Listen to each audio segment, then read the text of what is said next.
Yesterday courier private limited domestic international cargo உங்கள் இல்லம் தேடி வந்து கொரியர் புக்கிங் டெலிவரி செய்து தரப்படும். நாளைக்கு கரையை கடக்கும் அப்படிங்கிறது எக்ஸ்பெக்ட் பண்றோம்.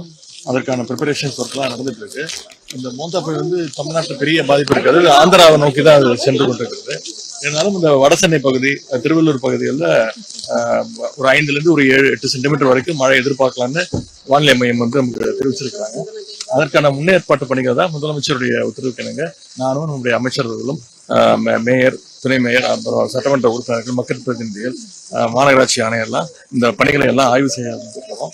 வடசென்னையை பொறுத்த வரைக்குங்க இது வரைக்கும் 18 கால்வாய்கள், 13 குளங்களை வந்து சென்னை மாநகராட்சி மூலமாக தூர்வாரப்பட்டிருக்கிறது. மொத்தம் 331 கிலோமீட்டர் நீளம் கால்வாய்கள் தூர்வாரப்பட்டிருக்கிறது. 3.5 லட்சம் டன் கழிவுகள் அங்கிருந்து அப்புறப்படுத்திருக்கிறது. எனவே முதலமைச்சர்கள் இந்த முன்னெச்சரிக்கை ஏற்பாடுகள் எல்லாம் துரிதப்படுத்த சொல்லியிருக்கிறாங்க. குறிப்பா சோசியல் மீடியால, சமூக வலைதளங்கள்ல பொதுமக்கள் செய்கின்ற புகார்கள் அதையெல்லாம் உடனடியாக கவனிக்க சொல்லியிருக்கிறாங்க. அதன் பேர்ல இன்னைக்கு வந்து இந்த வியாசர்பாடி, அம்பேத்கர் கல்லூரி குளம், கேப்டன் காட்டன் கால்வாய், கொடுங்கையூர் கால்வாய் ஆகியவற்றெல்லாம் இன்னைக்கு ஆய்வு செஞ்சிருக்கிறோம்.